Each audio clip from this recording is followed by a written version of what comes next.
जिया कार्तिक को एक सुनसान सी जगह पर किडनैप करके रखवा देती है और उसकी सिक्योरिटी में एक गार्ड नहीं, दो गार्ड नहीं बल्कि 7 गार्डों को बिठाया जाता है ताकि किसी भी हालत में कार्तिक वहां से भाग ना पाए। इस और लक्ष्मी के हाथ में अपनी बेगुनाही की रिपोर्ट लग जाती है। उसी वक्त उसे कार्तिक का मैसेज आता है और कार्तिक उसे गुमनाम सी जगह पे बुला रहा होता है। जैसे ही लक्ष्मी वहां पर पहुंचती है, जिया उसे रिपोर्ट छीनती है और लक्ष्मी की आंखों के सामने ही रिपोर्ट को फाड़ देती है। लक्ष्मी को इतना गुस्सा आ रहा होता है कि वो बस जिया की जान ही लेने वाली होती है कि जिया जैसे तैसे करके वहां से बचती है और सीधे अपने कार के अंदर बैठ के वहां से भाग जाती है। अब जिया को भी बदला लेना था, इसलिए वो पुलिस को लेकर लक्ष्मी के पास पहुंच जाती है। पुलिस को बताती है कि देखो लक्ष्मी अभी भी जिंदा है, ये एक मर्डरर है, ऐसे खुलेआम नहीं घूम सकती। लेकिन फिर लक्ष्मी ने कुछ ऐसा किया जिससे पूरा पासा ही पलट गया। आखिर लक्ष्मी ने ऐसा क्या किया है और अब कार्तिक का क्या होगा, ये सारी चीज हम जानेंगे आज के एपिसोड में। तो बिना किसी वक्त गवाए चलिए लक्ष्मी के सफर के लेटेस्ट एपिसोड का रिकैप टेलीविजन से भी पहले शुरू करते हैं। एपिसोड की स्टार्टिंग में हम देखते हैं कि लक्ष्मी रिपोर्ट लेने के लिए रूम में आ जाती है, लेकिन लक्ष्मी के आते ही डॉक्टर भी वहां पर आ जाते हैं, जिसके चलते लक्ष्मी को छुपना पड़ता है। लेकिन जैसे ही वो डॉक्टर निकलते हैं, लक्ष्मी गेट को लगा देती है और रिपोर्ट को निकाल लेती है। इस रिपोर्ट के अंदर लक्ष्मी को पता चल जाता है कि उस औरत का नाम तो वैष्णवी रॉय है और उसकी मौत ठीक एक दिन पहले हो गई थी, जिस दिन इस बॉडी को प्लांट किया गया था। लक्ष्मी कहती है कि मेरा शक सही था, ये सारी चीजें जिया ने करी है। अब मैं जल्द से जल्द इस रिपोर्ट को लेकर पुलिस स्टेशन चली जाती हूँ ताकि यह सबूत हमारे पास अभी भी बरकरार रहे, हर बार की तरह वह जिया कहीं सबूत ना मिटा दे। अगले ही सीन में हम देखते हैं कि एक और कंपाउंडर उस रूम में आ रहा होता है, इसीलिए लक्ष्मी डेड बॉडी के नीचे छुप जाती है और बाहर निकलते वक्त वो थोड़ा शोर शराबा करती है, जिससे कि बाकी लोग का ध्यान भटकता है और लक्ष्मी वहां से आसानी से निकल जाती है। लेकिन बाहर तो थी पुलिस की पहरेदारी, लेकिन लक्ष्मी पुलिस की पहरेदारी को भी आसानी से चकमा दे देती है। बस एक ही चीज को चकमा नहीं दे पाती, वो है जिया।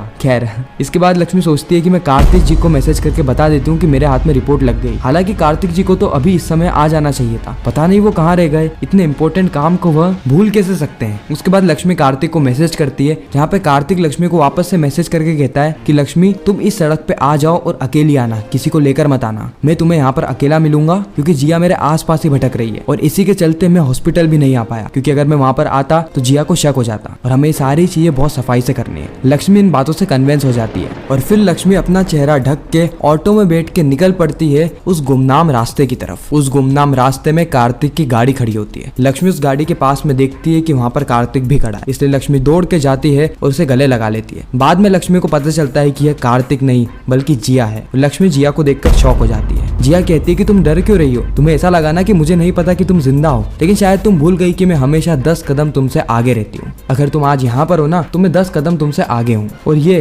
रिपोर्ट तुम्हारे हाथ लगी ना, मुझे पता है ये पोस्टमार्टम रिपोर्ट है। उसके बाद जिया उस रिपोर्ट को छीन लेती है और लक्ष्मी को थोड़ा ट्रोल करने लगती है और लक्ष्मी की आंखों के सामने ही सबूत को फाड़ देती है। साथ ही जिया बताती है कि किस तरीके से उसने कार्तिक को किडनैप करवा लिया है और कार्तिक के मोबाइल से जो मैसेज भेजे जा रहे थे वो कार्तिक नहीं बल्कि जिया खुद भेज रही थी। अब ये बातें सुन के तो लक्ष्मी के पांव तले जमीन भी खिसक जाती है, क्योंकि इतनी मेहनत से जो सबूत उसने इकट्ठा करा था, जिया ने कुछ ही पलों के अंदर उसकी आंखों के सामने उस सबूत को फाड़ दिया। और जैसे ही लक्ष्मी को यह बात पता चलती है कि जिया ने तो कार्तिक को किडनैप करवा रखा है, लक्ष्मी आग बबूला हो जाती है और जिया की गर्दन पकड़ के उसे सीधे कार में ठोक देती है। कहती है कि मुझे जल्दी से बताओ कि कार्तिक जी कहाँ है, अगर कार्तिक जी को थोड़ी सी खरोच भी आई ना तो जिया मैं तुम्हारी जान ले लूंगी। जिया जोर जोर से हंसने लगती है राक्षसनी की तरह और कहती है कि तुम्हें क्या लगता है, तुम्हारे कहने से मैं कार्तिक को छोड़ दूंगी? कार्तिक एक ऐसी जगह है जहाँ पर तुम कभी भी नहीं पहुँच सकती। जब मैंने कहा ना कि तुम नहीं पहुँच सकती, इसका मतलब ये है कि तुम्हारी पूरी जिंदगी बीत जाएगी, लेकिन तुम कार्तिक तक नहीं पहुँच पाओगी और कार्तिक भी उस जगह से बाहर नहीं निकलेगा, क्योंकि कार्तिक सिर्फ और सिर्फ मेरा है। अब तो तुम्हारे हाथ से सबूत भी चला गया, क्या करोगी लक्ष्मी? तुम और कार्तिक मिलके मुझे फंसाना चाहते थे ना, अब देखना मैं किस तरीके से तुम्हें फंसाती हूँ और कार्तिक को उसकी गलती का एहसास दिलवाती हूँ। लक्ष्मी को इस वक्त तक और ज्यादा गुस्सा आ जाता है, इसलिए वो जिया को वापस से पकड़ लेती है और इस बार जिया को ऐसी जगह पे ले जाती है जहाँ पर एक बहुत बड़ा खंबा होता है और वो खंबा बस गिरने वाला होता है, क्योंकि चारों ही तरफ तूफान चल रहा था। जिया अपने आप को बचाने की बहुत कोशिश करती है, लेकिन लक्ष्मी जिया को छोड़ती नहीं है। लक्ष्मी कहती है कि अगर मैं मरूंगी ना तो मैं तुम्हें भी लेकर मरूंगी और मुझे कोई फर्क नहीं पड़ता अगर मैं मर जाती हूँ तो, कम से कम मेरे कार्तिक जी तो जिंदा रहेंगे,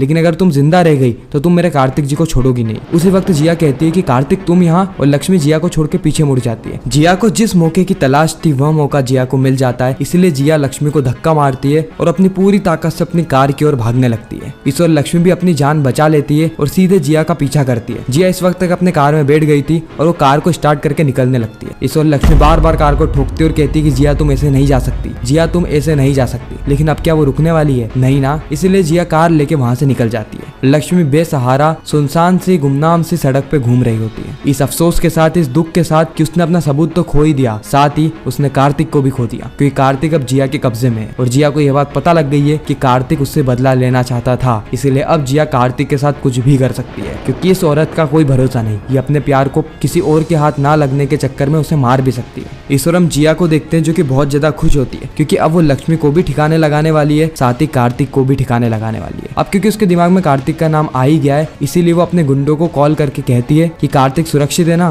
गुंडे कहते हैं कि मैडम आप चिंता मत करो, कार्तिक को हमने यहीं पर ही बांध के रखा है, वो यहाँ से जा नहीं सकता। जिया कहती है कि तुम जितने भी लोग हो ना, उससे भले डबल लोग ले आओ, लेकिन कार्तिक को वहां से बाहर नहीं जाने देना है, चाहे कुछ भी हो जाए। अगर कार्तिक वहां से बाहर गया तो मैं तुम सबकी जान ले लूंगी। गुंडे कहते हैं कि मालकिन ऐसा कभी भी नहीं होगा, ये हमारी पहुंच से बाहर नहीं निकल सकता, आप चिंता मत करिए, आप जैसा ऐसा कहेंगी हम वैसा वैसा करते रहेंगे। इस और जिया फोन को काटती है और अपने आप को लेडी गैंगस्टर समझने लगती है कि वाह, मैं जो चाहे वो कर सकती हूँ, यही तो पावर है मेरी। खैर, मुझे वो पिद्दी सी लक्ष्मी क्या ही हराएगी। जस्ट अगले ही सीन में हम देखते हैं कि लक्ष्मी उदास होकर कार्तिक के घर में पहुंचती है और लक्ष्मी को देखते ही सभी लोग थोड़े खुश भी हो जाते हैं, लेकिन लक्ष्मी के चेहरे को देखकर गायत्री समझ जाती है कि कुछ ना कुछ गड़बड़ जरूर है। गायत्री लक्ष्मी से कहती है कि लक्ष्मी बेटा, मुझे यह बताओ कि तुम तो रिपोर्ट लेने गई थी ना, तुम और कार्तिक, तो कार्तिक कहाँ है और रिपोर्ट कहाँ है? तुम्हें रिपोर्ट मिली कि नहीं मिली? मुझे बहुत ज्यादा टेंशन हो रही है, तुम कुछ कह क्यों नहीं रही? बोलो लक्ष्मी, कार्तिक कहाँ है? लक्ष्मी कुछ बोले उससे पहले ही जिया की घर में एंट्री हो जाती है, लेकिन इस बार जिया अकेली नहीं आई होती है, जिया आई होती है पूरी पुलिस की टोली को लेकर। जिया घर में आते ही कहती कि देखो ऑफिसर, ये रही लक्ष्मी, ये कोई मरी नहीं है, ये जितनी भी अफवाह फैल रही है ना कि बॉम्ब ब्लास्ट के चलते लक्ष्मी के चीथड़े उड़ गए, ये पूरी की पूरी लक्ष्मी खड़ी है, क्योंकि इसने पुलिस वालों की आंखों में धूल झोंकी है और आप लोग इसकी चाल में फंस गए। जिया की बातें सुन के तो ऑफिसर को भी बहुत ज्यादा गुस्सा आ जाता है। इस और जो कार्तिक के पापा है वो गायत्री और कार्तिक की बहन, ये तीनों ही मिलकर लक्ष्मी का सपोर्ट करते हैं, लेकिन पुलिस बिना सबूत के तो कोई भी चीज नहीं मानती। उसी वक्त लक्ष्मी कहती कि मेरे पास मेरी बेगुनाही का सबूत है